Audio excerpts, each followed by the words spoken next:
Le Fonds Afulki Éducation, c'est pouvoir aider les filles du milieu rural à aller à l'école, surtout après le collège, c'est là où ça devient difficile. Moi qui travaille dans une école rurale, souvent j'ai des filles qui quittent l'école après le primaire. Au-delà du primaire, il est excessivement compliqué d'aller sur le collège, puis le lycée, puis l'université. La question des transports, très compliquée, notamment dans une province comme Essaouira. Il y a aussi le manque d'infrastructures, notamment les internats. Il y a pas mal de problèmes, mais le problème financier, il est très grand. Parce que la pauvreté des familles, c'est un vrai problème. Je m'appelle Salima Laklida, j'ai 11 ans. J'habite à Douar Aït ici, commune Ounara, ville Essaouira. Elle va bénéficier du fonds Afulki Éducation pour cette année scolaire, Inch'Allah. Oui. Parce qu'elle mérite, elle est méritante, très méritante. On n'a pas intérêt à aider des jeunes qui n'ont pas de motivation, auxquels on ne peut pas en apporter. Oui, elles sont plus soucieuses de leur avenir et de leur scolarisation. Elles aussi ont une grande volonté pour apprendre. Elles ont des âmes de guerrières. Pas de développement sans instruction. Une petite fille scolarisée à la campagne est une petite bonne au moins dans la ville. Grâce au fonds Afulki Éducation, un autre futur se dessine pour les filles du monde rural. La fille d'aujourd'hui est mère de demain. Une femme instruite s'implique dans la prise de décision pour ce qui concerne la famille, la santé, la nutrition et l'hygiène. Merci pour votre générosité. Merci pour vos mains tendues pour dessiner un bon avenir aux élèves du monde rural. Merci.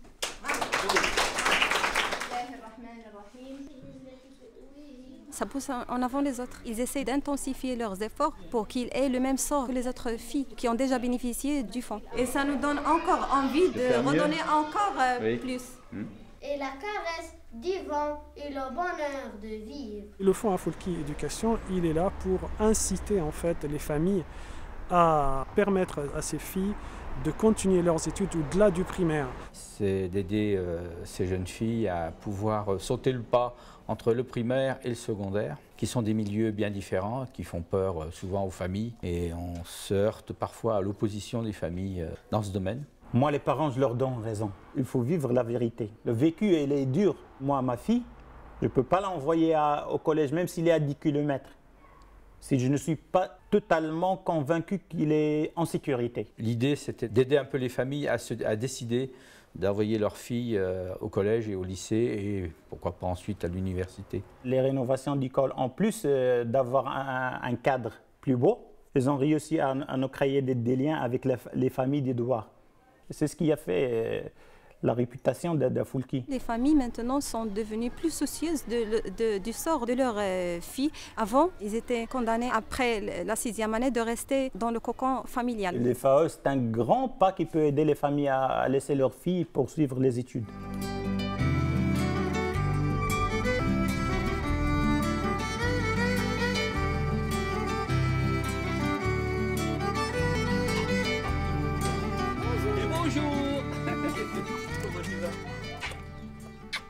Bienvenue chez nous. Et tu faisais les devoirs? Oui. Tibili est un petit garçon qui refuse d'aller à l'école. Que fais-tu, Tibili? Je cherche à ouvrir le coffret du savoir. Le collège est loin, comme ça. Les transports. Oui, il y a le transport, les moyens de transport. L'argent aussi, pour des pauvres, surtout le monde rural. Je connais la nécessité de l'éducation. Surtout pour les filles. Oui, surtout pour les filles. Ici au Maroc, pour les filles, c'était... On a commencé avec 8 filles au collège, lycée et 2 jeunes filles qui sont maintenant à l'université. C'est un futur collège, regardez. Comment tu le trouves? C'est beau? C'est très beau. Bon. C'est splendide. Bismillah. Voilà. Et le plus grand. Oui, les plus grands. Plus vaste. Très bien. Ici, à l'internat de ce collège, il y a 3 filles parrainées. Nora, Sana et Raja. Michel, marraine de Raja. Magnifique petite fille dont j'ai eu le loisir de voir la photo et j'espère que j'aurai l'opportunité de revenir au Maroc pour aller lui faire une grosse bise. Michel, ta marraine en France qui t'envoie ça. Merci. Il me tarde de voir cet enfant.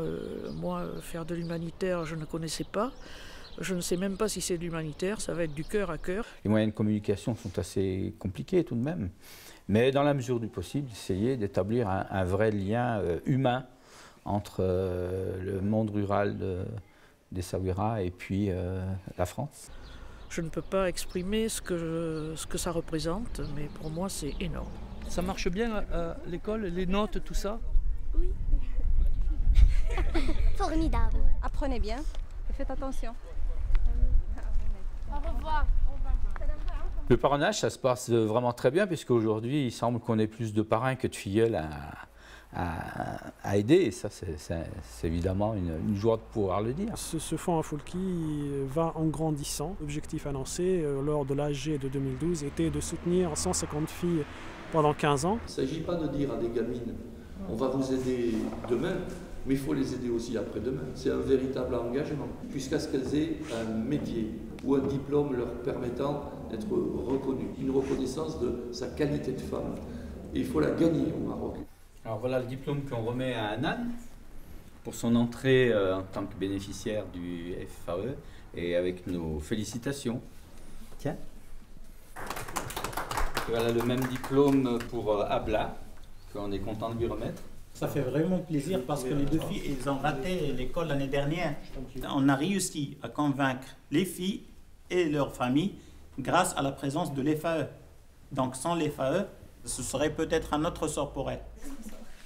L'association Afulki est une association sérieuse et nous avons souhaité les soutenir parce qu'ils nous ont présenté aussi un projet pérenne, ce qui permettra à beaucoup de jeunes filles, évidemment, d'atteindre un avenir meilleur. Plus une fille est éduquée, plus le taux de natalité diminue, plus la santé des enfants est améliorée et plus le revenu de la famille, augmente. Et je sens quand même qu'il y a un seul objectif qui guide tout le monde, c'est le bien-être des jeunes filles au Maroc. C'est le seul motif valable et louable que j'ai trouvé d'avoir envie de vieillir finalement, pour savoir ce que ça va devenir plus tard.